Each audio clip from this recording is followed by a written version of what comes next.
Comment imprimer en 3D un modèle en taille réelle, c'est ce que je vais vous montrer à travers une série de vidéos. On va d'abord voir ensemble comment redimensionner et préparer le fichier pour l'impression 3D en taille réelle en utilisant Luban. Je vous montrerai ensuite tous les paramètres que j'ai utilisés sur Orca Slicer pour la découpe, ainsi que tous mes profils d'impression. On verra aussi ensemble toute l'impression des pièces, et il y en aura beaucoup, puisque sur les premières estimations, il y avait plus de 100 pièces à imprimer pour faire ce modèle en taille réelle. Et forcément, on passera aussi du temps sur toute la partie post-traitement avec le matériel que j'ai utilisé, les astuces qui ont pu me servir, etc.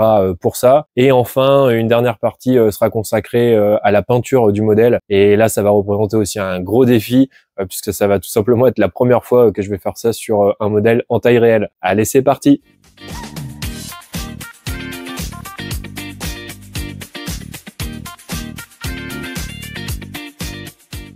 Salut à tous et bienvenue sur Auric World 3D. On se retrouve aujourd'hui pour le 9e épisode déjà. Je sais pas combien il y en aura au total, mais ça commence à faire pas mal. Je vais me focaliser sur tout le matériel que j'ai utilisé pour le ponçage et le masticage. Comme ça, je vous montre vraiment tout ce qui m'a donné satisfaction. J'en profiterai également pour vous montrer les différentes étapes que j'ai suivies. L'idée, c'est que je vous présente tout le processus à partir du moment où la pièce sort de l'imprimante 3D jusqu'à quasiment la mise en peinture, en passant par les différentes étapes de masticage et de ponçage. La dernière fois, je vous avais laissé avec quelques pièces qui étaient déjà assemblées. La première étape à ce stade a été d'appliquer tout simplement un mastic pour combler les jointures. Ici, j'ai appliqué la référence Bondo 907 de 3M, principalement au doigt pour combler les fissures, qui m'a permis déjà de bien rattraper l'ensemble. L'avantage de ce mastic-là, c'est que c'est une formule qui est monocomposante, donc vous n'avez pas besoin de faire des mélanges en amont avec un durcisseur ou autre. Ça, c'est quand même assez pratique. Et surtout, c'est un mastic qui va être rapidement ponçable et facile à poncer. Donc là, je peux vous le dire parce que j'ai déjà passé pas mal de temps sur le ponçage. Il est très très facile à poncer et ça s'applique très bien. Pour les défauts qui vont être plus importants, j'en ai notamment eu au niveau du manteau. Principalement, j'ai utilisé la référence Woodfiller, qui est un mastic cette fois-ci de chez Action. L'avantage, c'est que c'est un aspect qui est quand même un peu plus pâteux, hein. C'est vraiment pas du tout la même texture et ça permet surtout de boucher des gaps qui vont être beaucoup plus importants. L'inconvénient par contre avec celui-ci, c'est que vous allez devoir attendre des heures, voire peut-être même des jours en fonction de l'épaisseur que vous allez appliquer avant de pouvoir le poncer. En tout cas, ça crée une contrainte supplémentaire dans le processus de ponçage. On n'a déjà pas forcément toujours envie de s'y mettre, ça c'est clair. Ensuite, pour estomper les lignes d'impression que vous allez pouvoir voir sur le modèle en sortie d'impression 3D, j'ai recouvert un grand nombre de ces parties-là avec le Bondo 907, mais cette fois-ci en le diluant dans l'acétone pour pouvoir l'appliquer facilement au pinceau. Là, l'idée, c'était vraiment de recouvrir la surface avec une fine couche de mastic, que ce soit pas trop grossier pour qu'on perde pas trop les détails, mais suffisamment quand même pour pouvoir gommer après le ponçage toutes ces lignes que l'on peut retrouver à cause de l'impression 3D. Donc cette étape a été vraiment assez longue finalement, puisque j'ai dû recouvrir au début 3 à 4 couches, donc c'était vraiment pas satisfaisant. C'est juste que je diluais beaucoup trop mon produit, donc je mettais beaucoup plus d'acétone que nécessaire. Vous le verrez d'ailleurs là sur la vidéo, il y a des exemples, en fait juste quelques gouttes d'acétone suffisent pour la moitié en gros du tube, donc c'est vraiment pas beaucoup. J'ai pas la quantité exacte à vous donner sur les proportions de chacun des composants, je l'ai vraiment fait au feeling. Donc, ne mettez pas trop d'acétone parce que clairement vous allez passer énormément de couches et c'est pas l'objectif de passer non plus trop de temps à faire cette étape-là. Donc en réalité, après avoir eu voilà quelques heures, on va dire, d'expérience sur cette dilution, 2 passages sont largement suffisants. Par contre, il faut aussi que vous fassiez attention à ne pas appliquer des couches qui vont être trop épaisses parce qu'à l'inverse, quand le solvant va s'évaporer, le mastic va commencer à craqueler en surface et typiquement, vous voulez pas aussi créer d'autres défauts sur le mastic puisque vous les retrouverez aussi très probablement après le ponçage. C'est vraiment pas une bonne idée. Appliquer des couches qui vont être quand même assez fines et il vaut mieux même en passer 2-3 plutôt qu'en faire une épaisse parce que là pour la plupart des pièces ça sera pas correct en termes de rendu après ponçage. Pour le short j'ai utilisé une autre technique tout simplement parce qu'il m'était pas possible d'utiliser le Bondo pour recouvrir les jointures entre les différentes parties du short que j'avais collé. Comme vous pouvez le voir, c'est un short qui va être assez texturé et si je mets le Bondo au doigt, ce qui est assez grossier, finalement je vais avoir pas mal de ponçage à faire et je risque vraiment de poncer des détails qu'on ne devrait pas, donc c'est un petit peu le risque. Ce que j'ai essayé de faire sur ce modèle-là, c'est que j'ai utilisé de la résine liquide, aussi de la résine de chez Siraya Tech pour combler l'espace entre les jointures et forcément une lampe UV pour la faire polymériser rapidement. Avec le recul, c'est ce que j'ai trouvé de mieux et pour le coup, j'ai pas d'autre solution que utiliser de la résine liquide. Tout ce qui peut être mastic vraiment est pas satisfaisant dans le sens où comme je vais le poncer, même si je fais attention à le mettre, j'en mets forcément des tartines avec le doigt comparé au dépôt de la résine liquide avec une pipette. Forcément, vous le verrez après, c'est un petit peu plus dur à poncer, mais en tout cas, ça a l'air de faire l'affaire. donc je vous le présente aujourd'hui. À partir de là, on a fait vraiment la partie facile du boulot. Ce que je voulais vous montrer maintenant, c'est toute l'ampleur du travail qui nous attend. C'est juste colossal. Mais je vais vous montrer en détail les différentes étapes que j'ai pu faire déjà sur ces premières pièces, même s'il y en a d'autres dans l'atelier qui sont déjà aussi en cours, mais je peux pas tout mettre en arrière-plan, c'est évident. Là, vous voyez, j'ai le manteau qui est complètement mastiqué, j'ai des pièces qui sont un petit peu partout, je vous fais le tour du propriétaire. Donc là, c'est aussi le bordel, c'est clair. J'en ai sur le bureau ici, j'ai des pièces dans le stockage ici, j'en ai encore en haut. Il y en a littéralement partout. Donc pour bosser, c'est pas extra parce que j'ai pas beaucoup de place. Surtout pour un projet qui est aussi volumineux. Je vous montre également le derrière de l'atelier. Donc, il y a encore des pièces ici. J'ai toute la base ici, un bout du torse, un bout du manteau, le short, voilà. Donc, je pense que vous avez compris, il y en a littéralement partout. J'ai tout mastiqué. Il y a encore quelques étapes ici à faire, notamment pour le short, mais là, ça sera plutôt du mastic en spray. Je vais vous montrer juste après. Je vais pas pouvoir poncer et peindre dans l'atelier, ça c'est clair, il n'y a pas du tout la place et je risque d'en mettre vraiment littéralement partout sur les impressions. Donc heureusement pour ça, j'ai trouvé une solution, j'espère que ça ira. On va tester ça ensemble tout de suite. On se retrouve à l'extérieur. Là je vous montre, pas de surprise, on va se monter une petite cabine de peinture. Ça va faciliter le ponçage et le travail de peinture pour après. L'idée c'est justement d'être à l'abri du vent principalement et surtout de pas en foutre partout puisque tout ce qui va être ponçage etc. Je vais pouvoir poncer à l'intérieur, nettoyer à l'aspirateur, etc. Et ça m'évitera d'en avoir partout, soit dans le jardin, soit sur la terrasse. Donc ça sera un petit peu plus propre. Et puis au moins, je serai un petit peu moins dépendant aussi des conditions climatiques. Ouais, je bascule la caméra sur un autre côté, histoire d'avoir les mains libres. Et puis on va monter ça ensemble.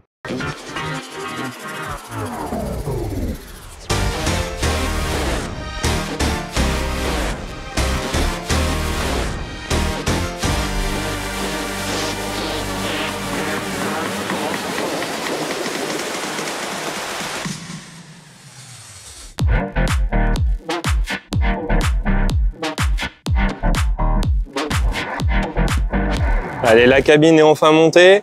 Donc, comme vous pouvez le voir, ça fait un bruit de dingue. Je sais pas si vous l'entendrez au micro, mais c'est assez assourdissant. Vraiment pas mal, on a de l'espace. Il y a beaucoup de bruit. Ça va être très désagréable de travailler là, c'est clair. L'avantage, c'est comment tout sera protégé, on pourra nettoyer facilement.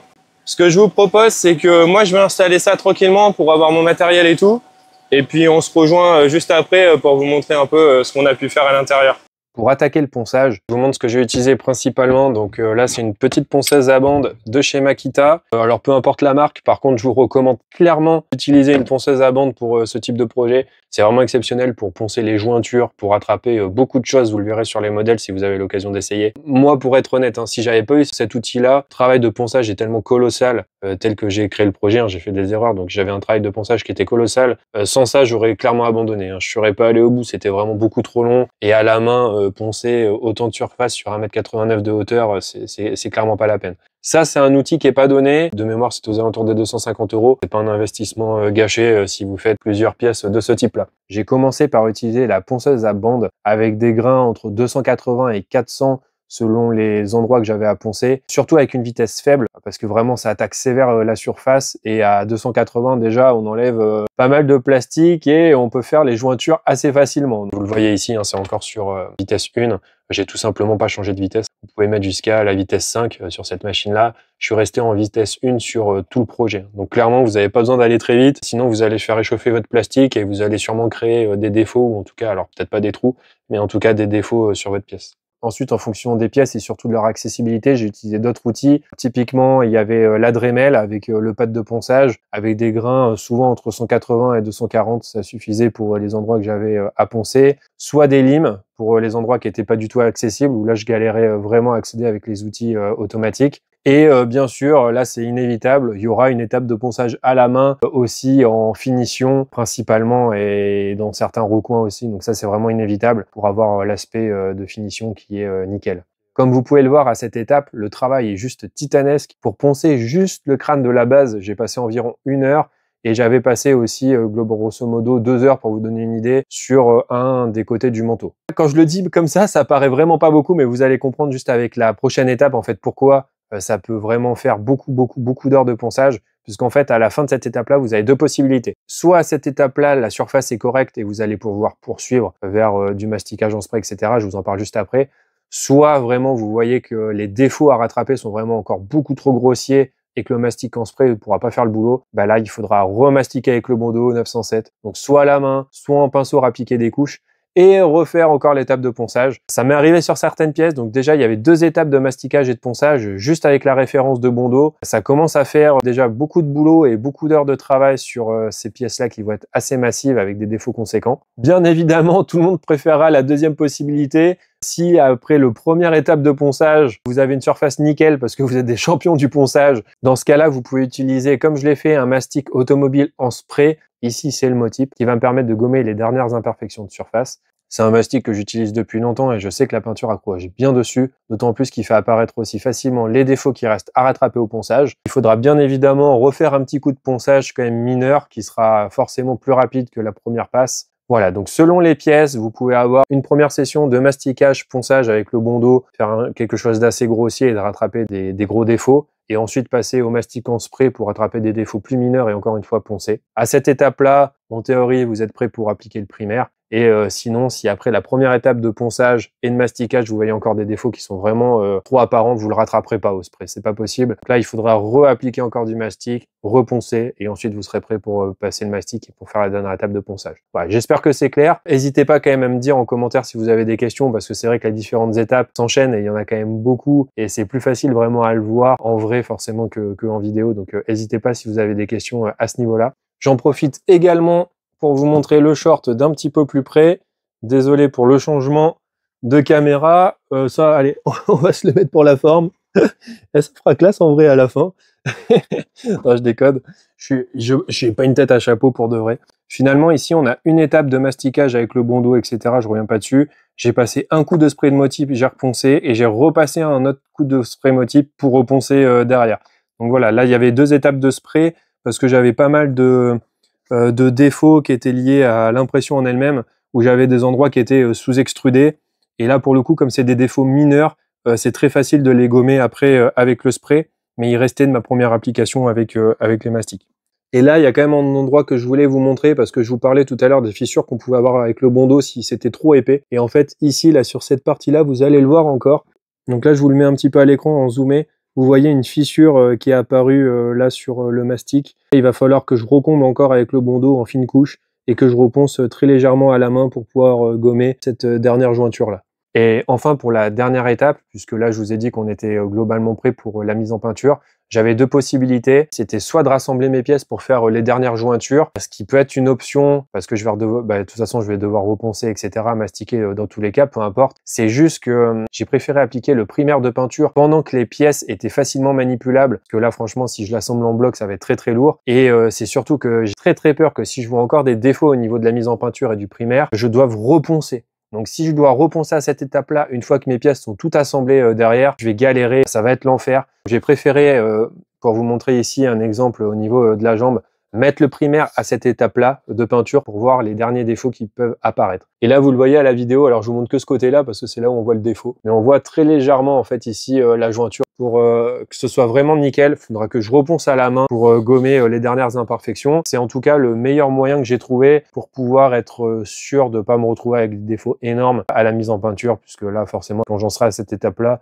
se remettre dans le ponçage, etc. avec des blocs entiers qui vont peser littéralement une quinzaine de kilos, ça va être l'enfer. Vous pouvez le voir bien évidemment en arrière-plan, mais j'ai quand même bien avancé sur le projet. J'ai quand même la base qui est assez bien avancée, le short aussi, les jambes, là vous le voyez pas, mais le manteau est aussi bien avancé. Finalement, il me reste beaucoup de travail sur le buste, j'ai absolument rien fait. Les bras en eux-mêmes et la tête et le chapeau de paille. J'ai seulement appliqué le mastic, que ce soit au doigt, au pinceau, etc. Donc j'ai littéralement tout le ponçage à faire sur ces parties-là. Pour vous donner un ordre d'idée sur le temps que ça m'a pris déjà pour arriver à ce stade-là, on doit bien être autour des 40 à 50 heures de boulot. Maintenant que je le dis comme ça paraît pas énorme, même si ça fait des semaines et des mois que je suis sur le projet. Mais comme j'ai du mal en fait à me mettre plus de 1 heure, voire 1 heure et demie sur le ponçage d'affilée, finalement quand on arrête la session de ponçage, le projet avance pas tout simplement. J'ai l'impression de pas avancer, c'est assez frustrant. Et il y a que le week-end finalement où j'arrive à réserver des demi-journées de par-ci par-là, voilà, pour avancer concrètement. C'est aussi pour ça que vous voyez peut-être le projet qui n'avance pas aussi vite que j'aurais aimé au début, mais voilà, le travail est tout simplement colossal. Pour vous faire quand même un retour aujourd'hui sur le fait que je galère parce que j'ai fait des erreurs avant. Donc je fais aussi cette série-là pour vous montrer ce que j'ai fait et ce qui a marché et ce qui n'a pas marché. Voilà, ça c'est le plus important. Et aussi pour vous dire un mot aujourd'hui, c'est que même si le masticage et ponçage représentent beaucoup de boulot et beaucoup d'heures de travail, faut pas se décourager dans le sens où moi ça me prend beaucoup de temps parce que je subis mes erreurs que j'ai fait au début du projet. Voilà, je me les traîne clairement et ça me retarde. J'ai pris finalement des références sur le fichier de base qui n'étaient pas adaptées. Mais bon, tout ça, c'est expliqué dans les dernières vidéos. La difficulté, finalement, ici, du modèle, c'est plutôt sa structure en elle-même, puisqu'on n'a pas de surface qui vont être planes, que je peux poncer très facilement avec une ponceuse excentrique ou autre. Là, j'ai énormément d'endroits que je dois refaire soit à la lime, soit à la main, ou avec des petits outils, et c'est vraiment pas pratique. J'ai beaucoup de textures aussi, par exemple, sur le short, que je peux pas me permettre de poncer. Ça complexifie énormément le travail. Je peux vous faire aussi un retour sur la facilité de ponçage du PETG. On en avait parlé dans les premières vidéos, mais là, ça ne pose aucun problème particulier. Alors forcément, je l'ai pas fait avec le PLA, mais là, avec les outils que je vous ai montrés, il y a vraiment aucun problème pour poncer cette matière-là. Je sais que j'avais eu la question dans les premiers épisodes, donc ça me permet d'y répondre aujourd'hui. Voilà pour ce 9e épisode. J'espère que vous avez passé un bon moment. Dans le prochain épisode, je vous montrerai le projet une fois qu'il sera terminé avant l'étape de peinture. En gros, une fois que j'aurai mis tout le primaire, je vous montrerai tout l'avancement, tout ce que j'ai pu faire. Si j'ai vu d'autres choses particulières au niveau du ponçage ou du masticage. Et après, je ferai 1 ou 2 vidéos spécifiques sur la peinture. Il y aura très certainement des choses qui vont être assez sympas et qui vont arriver sur la chaîne, là, sur la mise en peinture. Donc j'en dis pas plus, on verra quand on y sera. Mais j'ai très hâte d'être à cette étape-là et de pouvoir vous montrer après le résultat final. En tout cas, n'hésitez pas à poser vos questions en commentaire s'il y a des endroits de la vidéo où c'est pas clair, notamment sur processus avec les différentes étapes de ponçage. N'hésitez pas aussi à partager votre expérience, c'est toujours utile. Pensez également à vous abonner si c'est pas déjà le cas pour ne rien louper des prochaines étapes. Je vous remercie encore une fois d'avoir suivi la vidéo jusqu'au bout. Je vous laisse comme d'habitude avec quelques idées de vidéos, mais cette fois-ci ça sera forcément lié à l'impression 3D en taille réelle. Et moi je vous dis à très vite pour la suite de l'aventure. Allez, salut!